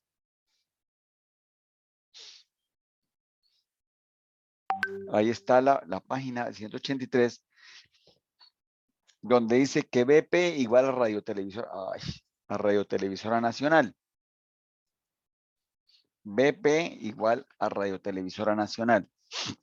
Entonces, fíjense ustedes que el volumen es inversamente proporcional a la presión. Mientras hay mayor presión, mientras haya mayor volumen, hay menor presión, porque es inversamente proporcional. Entonces, eso es lo que ya dijeron algunos de sus compañeros. Sencillamente, cuando se aumenta el volumen, cuando el diafragma se contrae, baja, aumenta el volumen pulmonar, disminuye la presión y se mete el aire.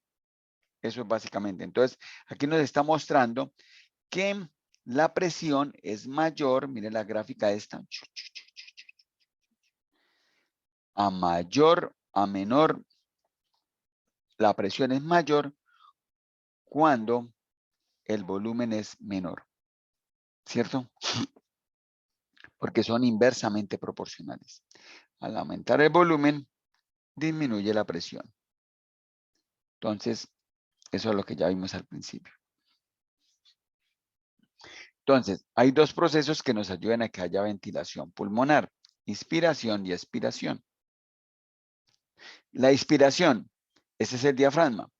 En la inspiración, el diafragma se hace hacia abajo, luego aumenta el volumen. Y si aumenta el volumen, disminuye la presión y fácilmente ingresa el oxígeno al pulmón. Es un proceso activo en el cual el diafragma se contrae, se expande la caja torácica, se disminuye la presión intratorácica de acuerdo a lo que les acabo de enseñar. Miren, lo sigo como ingreso al aire. Ingresa al aire. Con la expiración es todo lo contrario.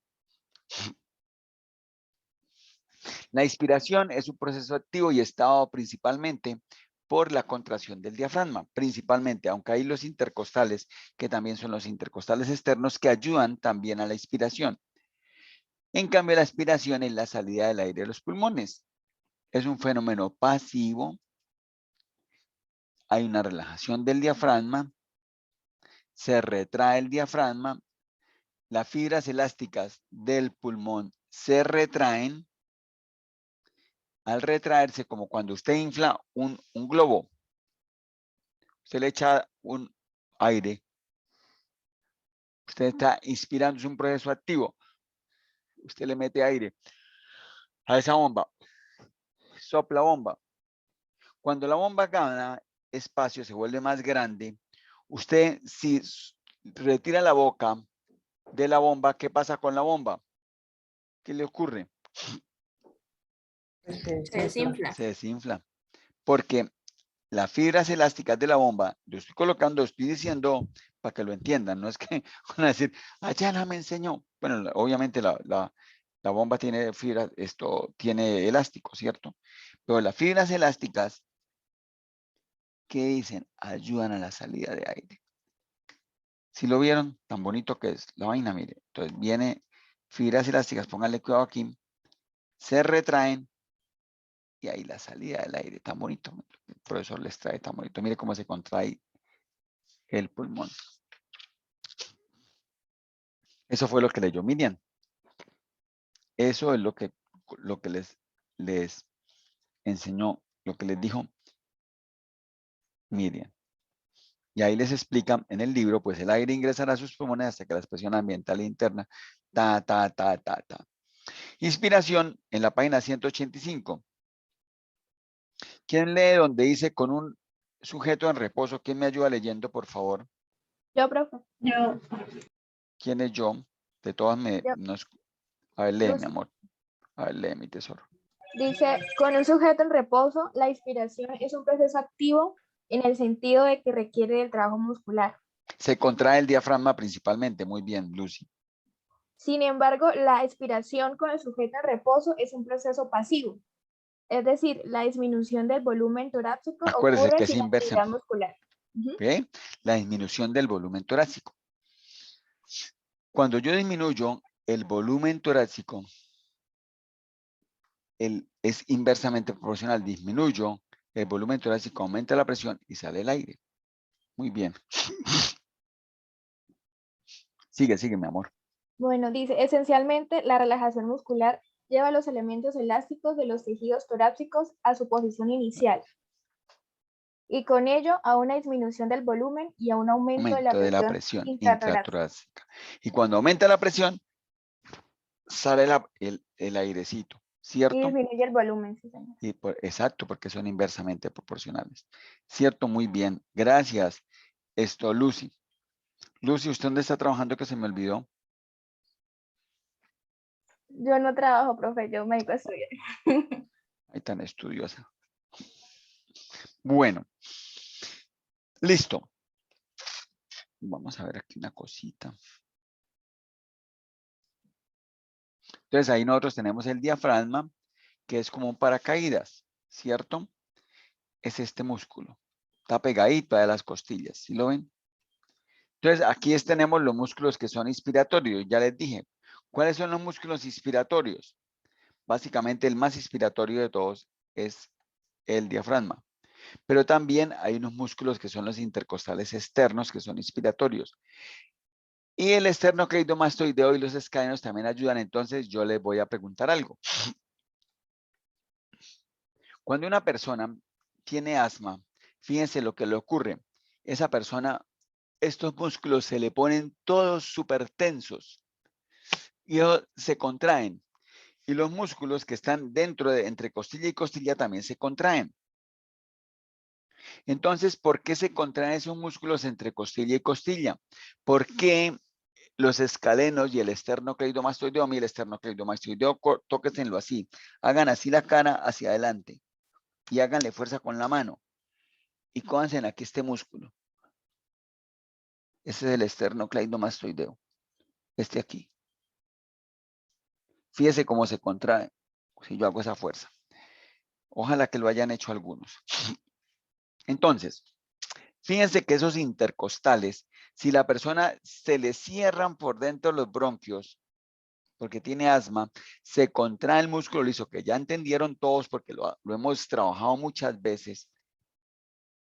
Obviamente la persona que busca, el cuerpo busca y es sabio, aumentar el volumen.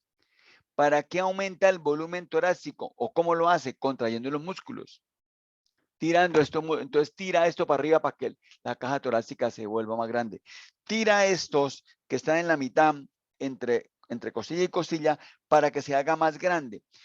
El cuerpo busca en medio de su sabiduría aumentar el volumen, porque al aumentar el volumen, ¿cómo se hace la presión al interior del tórax? Se hace menor y eso permite que entre el aire. La presión que está afuera se hace mayor que la presión que está dentro y hace que entre el aire. Pero obviamente como está cerrado y por lo general lleno de moco, muy jodido. Entonces a ellos les estoy enseñando que hay unos músculos inspiratorios que son estos y otros que son expiratorios, principalmente en los intercostales. Pero la expiración es dada principalmente, acuérdense, por la retracción. Vamos a pasar esto rapidito. Después de que llega el oxígeno, ocurre el intercambio alvéolo capilar, que está en la página 192. Ese intercambio alvéolo capilar se da también por una diferencia de presiones, ¿cierto? Y hace que la sangre que es venosa, ¿cierto? Llena de CO2, mírenla, tiene gran cantidad de CO2, 46, viene por la arteria pulmonar, yo ya les enseñé eso, que es la única arteria que carga mucho CO2, viene aquí al alvéolo, mire, y saca el alvéolo 40, la limpia, y esta viene con poquito oxígeno, 40 de oxígeno, y lo saca con 100 de oxígeno. Y se va esa sangre arterial por las venas pulmonares. Esto se lo puedo preguntar en el previo. Profe, una pregunta. O sea, si la sangre limpia se va por los capilares de los alvéolos, el CO2 se expulsa por, o sea, por el Por mismo la lugar por donde ventilación, entra el oxígeno. por el alvéolo. Mírenlo. Va por el alvéolo. Y el alvéolo, mire, aquí está el conducto alveolar y este es el alvéolo. Se devuelve por el camino que nosotros estábamos diciendo, ¿cierto? Se devuelve. ¿Sí te queda claro? O sea, profe, Sí, por María donde Paula, mismo María esa Paula. sale. Espera, déjame a María Paula. María Paula, Sí, profe. dime, ¿te queda Es claro? es que lo que Sí, sí, hace el sí. alveolo es el carbono que entra a la sangre convertirlo en oxígeno. Eso es lo que hace. No, señora. ¿No? No, señora. Miriam, ¿qué estaba diciendo? Porque le Pues, por interrumpí a donde Miriam. mismo entra, sale, profe. Exacto, eso es eso, muy bien, Miriam. Por donde mismo entra, sale. Entra oxígeno y saco CO2. Ah, era al Angelita, contrario. no hay Ah, eso que tú estás diciendo, mi amor. era al contrario entonces. No se produce oxígeno a CO2, nena. Ten cuidado con eso, nena. Bueno, sí, muy bien, Miriam. Muy gracias por tu apoyo. Entonces aquí viene el CO2, viene aquí, se mete al alvéolo y sale por el conducto alveolar. ¿Qué es lo que estamos diciendo acá en la página 192? Bueno. Profe, otra pregunta. Por ejemplo, cuando una persona que tiene EPOC. Eso es lo que vamos a ver ahorita. Ahorita les enseño eso. Bueno, listo, listo. Bueno.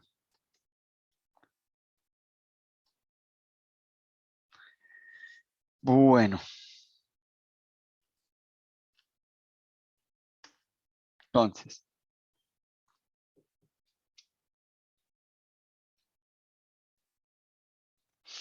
Eso está en la página 192 y 193. ¿Cierto? Nosotros metemos, ahí nos explica ese intercambio alvéolo capilar. En la página 193 nos dice, una vez finalizado el intercambio alvéolo capilar, la sangre capilar termina con una presión oxígeno de 100, que es esta, y con una presión de CO2 de 40, valores similares a las del alvéolo. Entonces, hay el intercambio alvéolo capilar, que es un proceso de difusión. Acuérdense que yo les enseñé que yo les enseñó el semestre pasado y yo les volví a decir lo que es el proceso de difusión. ¿Cierto? Y la hemoglobina se transporta, perdón, el oxígeno y el CO2 se produce por la hemoglobina y la hemoglobina tiene una afinidad. Eso sigámoslo. No les voy a hacer énfasis en esto, no les quiero molestar. Hay un fenómeno de espirometría, yo les enseño esto, pero sé que ustedes no lo van a ver en su vida, pero sí van a encontrar esto. Ya, esperen, no, esto no. Es el volumen corriente, las capacidades, no. Yo antes les hacía, lo llevaba allá y les enseñaba lo que era esto. Pero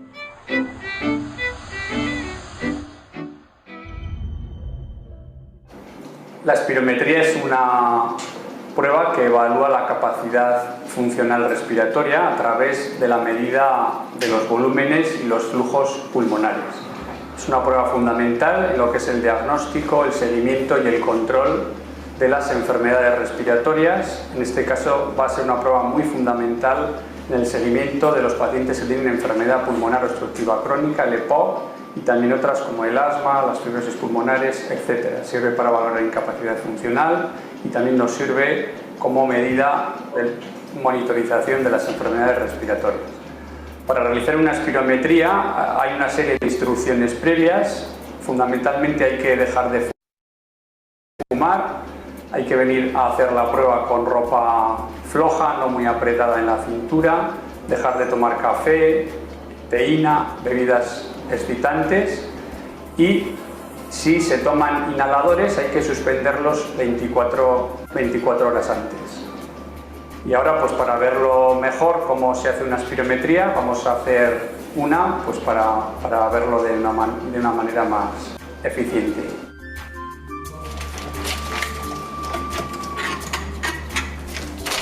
Mira, primero te voy a poner el tubo a tu altura para que estés cómoda, ¿eh?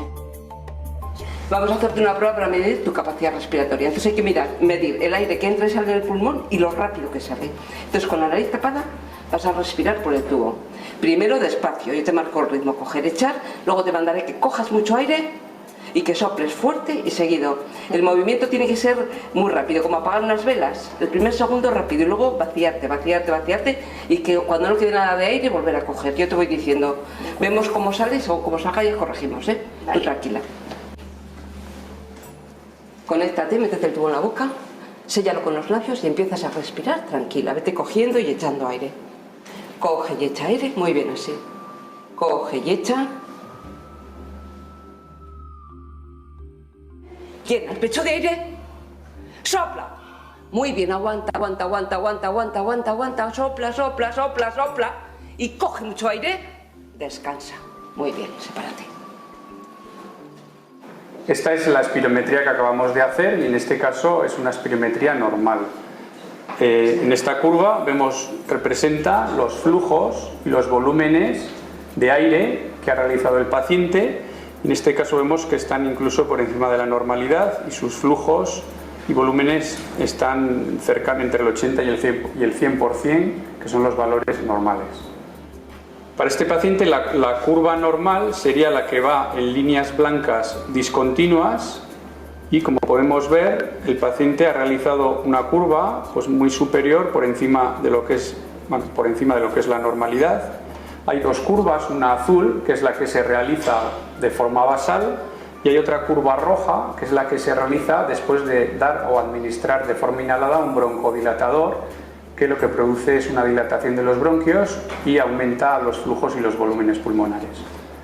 Ahora vamos a ver otra espirometría patológica para poder compararlas. Esta es una espirometría ya patológica que corresponde a un paciente que tiene un EPOC, una enfermedad pulmonar obstructiva crónica severa. Entonces es evidente, se ve muy claramente que los volúmenes, la curva normal es la que está en línea continua en negro por arriba, y estos son los parámetros que ha determinado el equipo que ha realizado el paciente, la curva roja y azul, y que están muy por debajo, en este caso, de lo que sería lo normal, detectándose aquí una obstrucción o una alteración ventilatoria de tipo obstructivo muy severo.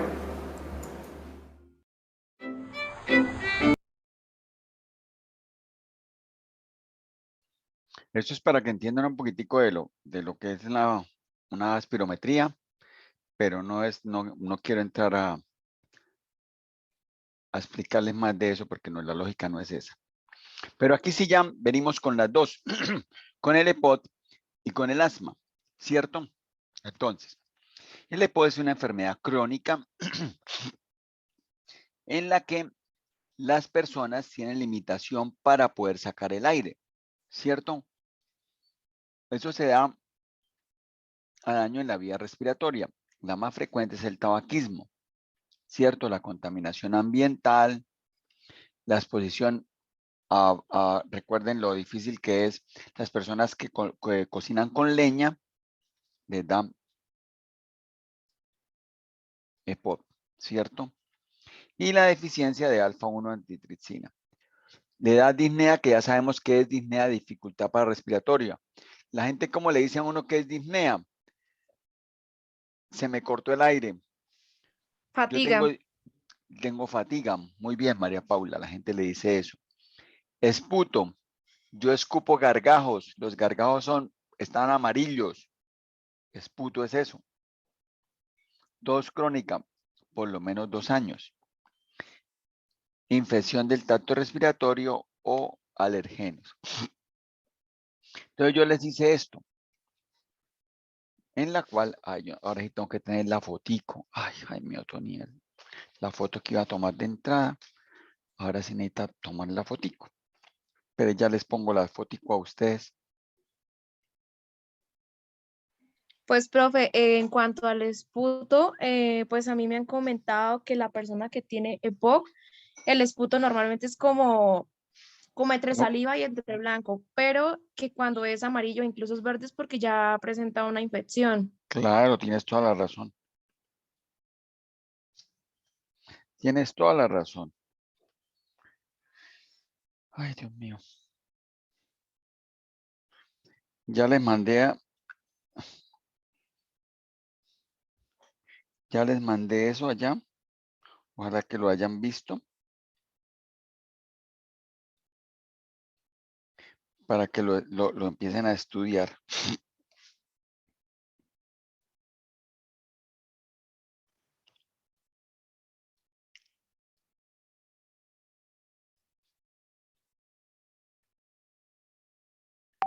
Los que tienen el libro, préstenselo a los otros. No, ya lo buscaron y ¿Qué página es esa, profe?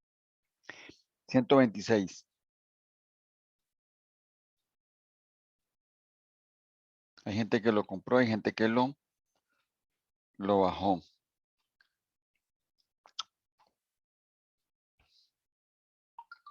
Lo consiguieron. Son más vivos de ustedes. No me pases de...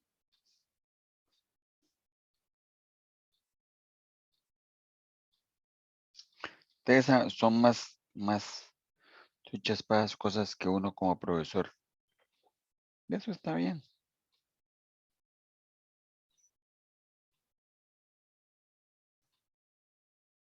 Bueno, ahí les mandé más o menos para que lean. Ángela tan chistosita, ¿no? Llorándose.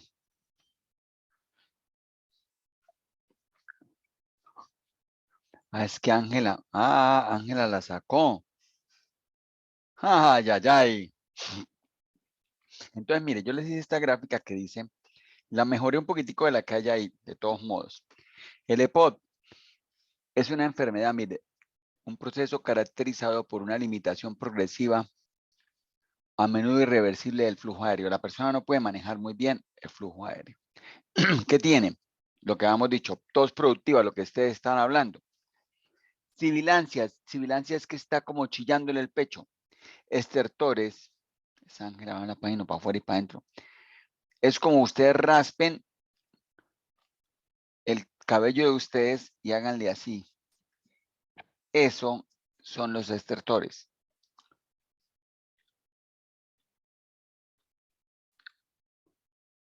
Taquicardia sabemos qué es. Policitemia es que tiene muchos glóbulos rojos. Hipoxemia es que tiene poquito oxígeno. Hipercapnia tiene mucho CO2. ¿Cierto? ¿Cuáles son los dos componentes? Estos dos, bronquitis crónica y enfisema. Bronquitis es tos por más de 2 meses durante más de 2 años contiguos o 2 años continuos. Enfisema, contiguos es lo mismo que contiguos. Enfisema es el estado de alargamiento de los espacios aéreos, se hace más grande. ¿Qué lo causa? Lo que ya le he dicho, tabaquismo, insuficiencia alfa-1 antitricina, el polvo, los químicos. ¿Y qué se produce? Ustedes ya saben qué es hiperplasia. ¿Alguien me recuerda qué es hiperplasia?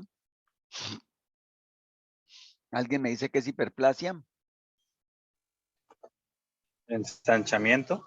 Como el aumento de las células, profe. Sí, señora, muy bien, Lucy, Células punto. en un órgano o tejido. Sí, señora, Lucy, muy bien, excelente. Lucy, felicitaciones, Lucy Escobar. Eso lo vimos al Profe, principio. Dime. una pregunta, pero el enfisema es porque los alvéolos se expanden y pierden como esa elasticidad como para Sí, recogerse señora. nuevamente. Sí, señora. Sí, señora, eso es. Muy bien. Lucy Escobar, muy bien, Lucy, felicitaciones. Bueno, seguimos aquí.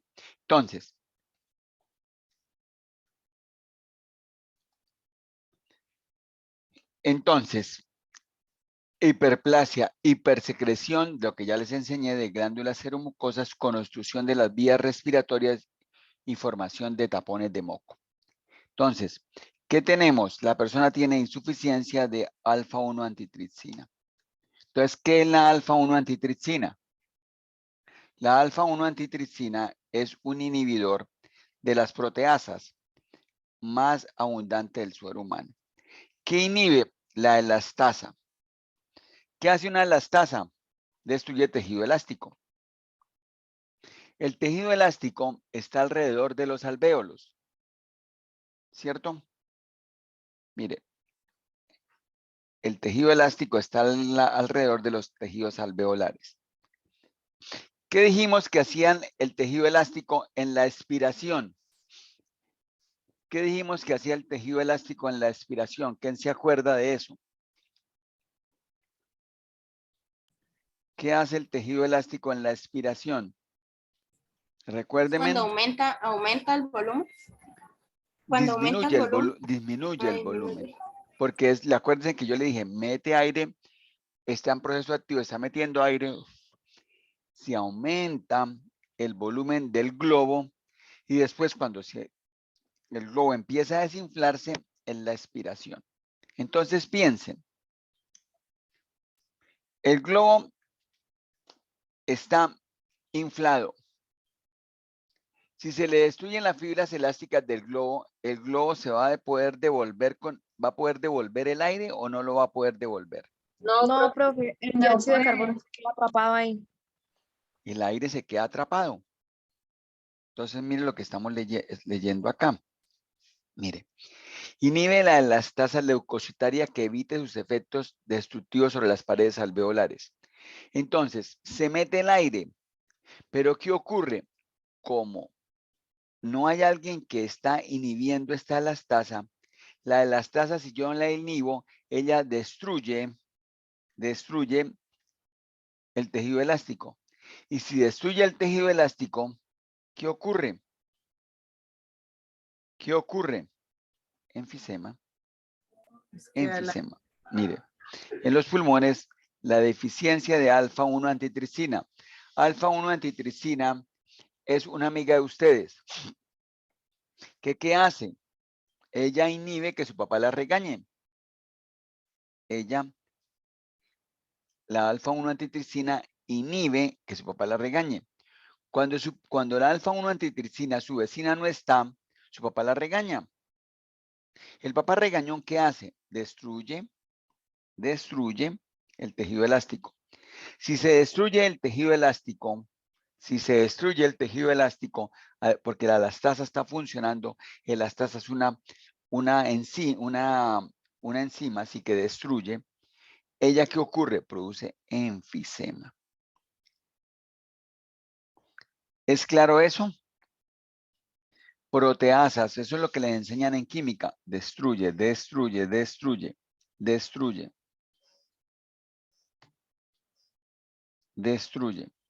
Entonces, ¿qué hay? El tabaco, la nicotina, ¿cierto? Todo esto llevan a que aumente la elastasa de los neutrófilos. Esa elastasa, ¿quién la inhibe? ¿Quién dijimos que la inhibía? ¿Quién inhibe la elastasa? La antitripsina, alfa-1. Hoy, Lucy, la antitripsina. Y si la persona fuma, no hay alfa-1 antitripsina. Y si no hay alfa-1 antitripsina, la elastasa, su papá vacía a lo seco. Estudie, trapee, planche, haga las cosas. Usted es una dejada, no lavó los platos, no se acochina. Su papá la regaña, ¿cierto? Destruye el tejido elástico, produce enfisema. Produce enfisema. Entonces, aquí están las fibras elásticas alrededor del alvéolo, ¿cierto? ¿Qué viene? La persona fuma.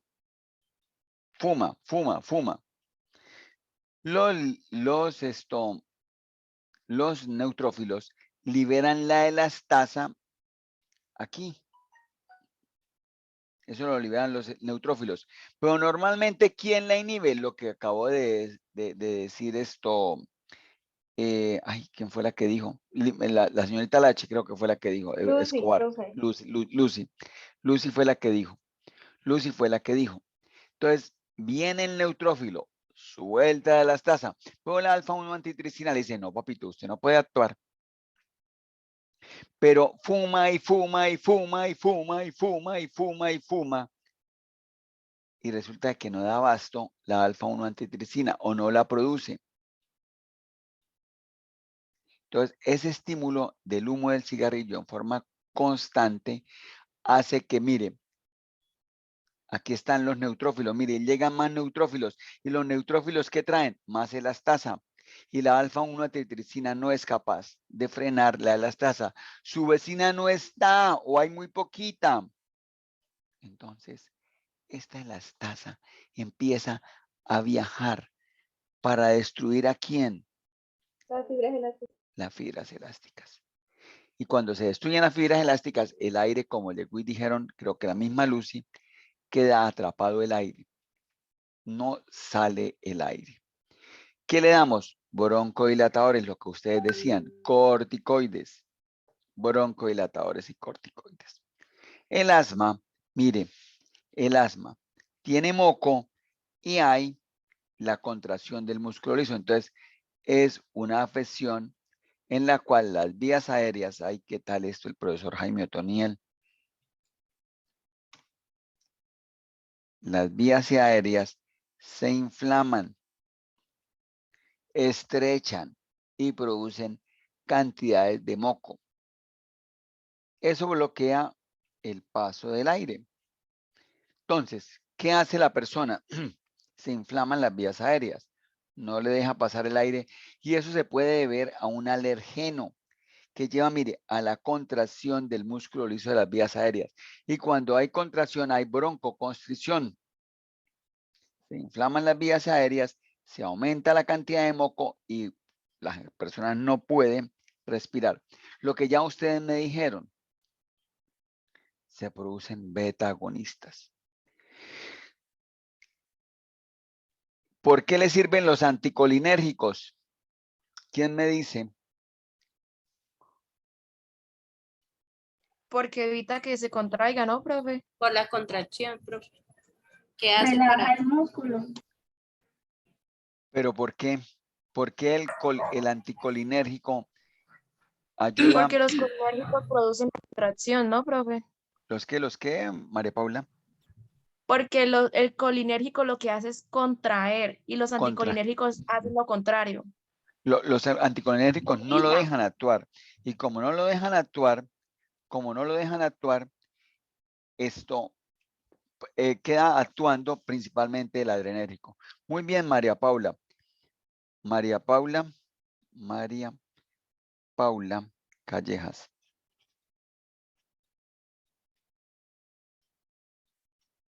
También le doy puntos. Muy bien, María Paula Callejas. Usted saliendo también muy cara. Porque María Paula también... María Paula, usted está saliendo muy cara. Uy, eso, mejor dicho, estos chinos... Mejor dicho, Mauro Picho. Entonces, ¿qué es? Normalmente el estímulo colinérgico, como le dijo María Paula, produce contracción. Si yo inhibo ese estímulo colinérgico, ¿qué hace? El músculo, ¿cómo va a quedar? el bronquio va a quedar dilatado. Es lo que María Paula les dijo. Muy bien, María Paula, felicitaciones. El asma lo que hace es, la persona coge un alergeno, que era lo que hablábamos, ¿cierto? Llega el alergeno, mírenlo aquí, y se mete. ¿Cuál puede ser el alergeno? Yo les decía, un polvo, puede ser un esto. Tienen clase ahorita, ¿cierto? Sí, profe. Ay, fue puerca, sí. Ay. El alergeno, ya. El alergeno ingresa, hace que el mastocito se suelte los factores como las histaminas. Mira, aquí está la histamina. Entonces, por eso a muchas personas les dan antihistamínicos. Entonces, esto llega y llaman, estas células, los mastocitos, llaman a eosinófilos y llega y le dice, vengan eosinófilos, y los eosinófilos vienen y producen edema, miren, y producen broncoconstricción y aumentan la secreción de las células. Si las ven, aquí lo estamos diciendo, ¿cierto? Edema, mírelo, el edema. ¿Y qué hace? Que eso venga todo esto y obstruya aún más la vía aérea. Profe, una pregunta. Pues todas las personas como las vías respiratorias tienen como bacterias y Sí, agentes alérgicos, por decirlo así, que uno los expulsa por medio del estornudo o la tos, ¿sí? sí señora, fue Pero excelente. cuando hay el aumento de mucosa, eso se queda ahí atrapado y por eso es Mírelo que aquí, las esto personas es, mírelo aquí, son como más esto es. propensas a contraer infecciones, Mire, ¿cierto? mire, claro. Aquí hay la hiperplasia porque se aumenta el número de células. Las células son más grandes y el músculo está más hipertrofiado. Entonces, esta luz, aquí la luz, está llena de moco. Y ese moco atrapa más fácilmente las bacterias, las células inflamatorias, las atrapa y ahí se pueden hacer más fácilmente las infecciones. Listo, chicas y chicos. Yo creo que tienen que irse, les iba a hablar un poquitico de COVID, pero no creo que sea lo lógico. Dios les pague, Dios les bendiga por su paciencia. El Señor me los acompañe, el Señor me los proteja. Esto, quedo pendiente